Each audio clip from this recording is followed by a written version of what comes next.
Oh, this week's Sedra is Sedra Mishpatim. The Torah recognizes the reality of bystanders, but doesn't take it kindly to them. The Torah sees the importance of taking action, standing by while evil is perpetrated, while people need help, or when a situation can be improved, runs counter to the messages of the Torah. The Talmud teaches lessons after lessons of the zealousness of the forefathers of Abraham, Yitzchak, and Yaakov to improve the situation around them. The Jewish people are charged to take action. Although we haven't reached it yet in the Torah, Hashem prohibited us from standing by while our brother's blood was being shed. In his commentary to this prohibition, Rashi, great Rishon, wrote, "Not standing by, lo tama adam reacha, refers to a situation where you're witnessing someone's death, you being able to rescue him. If, for instance, he's drowning in a river, or if a wild beast or robber is attacking him. Our rabbis extend this prohibition from a case where you can save a life to situations where you can save someone from emotional and financial harm. There is no excuse of standing by and not taking action while a fellow Jew faces harm. There are other similar prohibitions of standing by and not taking action. Towards the end of the Torah, Hashem commands the Jewish people regarding finding a lost object.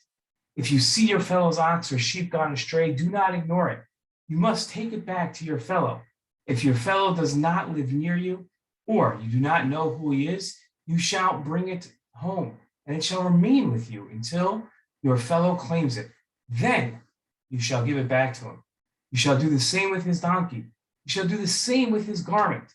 And so too shall you do with anything your fellow loses and you find. You must not remain indifferent." It isn't only a lost object that we are prohibited from standing by, but even witnessing a person sidelined by a donkey, or today a car, that was overburdened with possessions.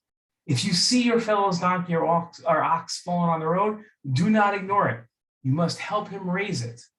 The Rambam wrote that this mitzvah is so important that it even applies to one's enemy. In the Rambam's words, and listen to this, it is a mitzvah for the passerby to reload his enemy's donkey first before his friend's donkey, in order to subjugate his evil inclination, his Yetzer Hara. In our Torah portion, here's how we connect it all. We are warned, you shall not mistreat any widow or orphan. If you mistreat them, I, God, will heed their outcry as soon as they cry out to me. And my anger shall blaze forth, and I will put you to the sword, and your own wives shall become widows, and your children orphans. Ramban explained this punishment for mistreating a widow is not counted by our rabbis amongst those brought upon the people who are liable to death by the hand of heaven, because the death mentioned here is unlike the usual death of people by the hand of heaven, but they will die by the enemy's sword without anyone knowing it, and their wives will remain forever widows, and their children will always be fatherless. In his commentary to the prohibition of mistreating a widow, Ibn Ezra extended this prohibition. Listen to what he said. If a person afflicts an orphan or a widow and no one comes to their aid, all are punished.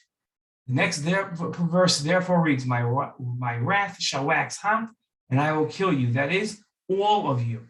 Ibn Ezra explained the prohibition isn't just not mistreating a widow, but to even stand by and not stop a widow from being mistreated. This Dvar Torah started by stating the Torah doesn't allow for standing by while others are mistreated, and it'll end by emphasizing the same point. If the prohibition of mistreating a widow extends to a situation where you don't even commit the mistreatment, but merely stand by and not stop the mistreatment, it is clear the Torah doesn't allow Jews to stand by in the face of injustice and hurt. We must take action. Shalom.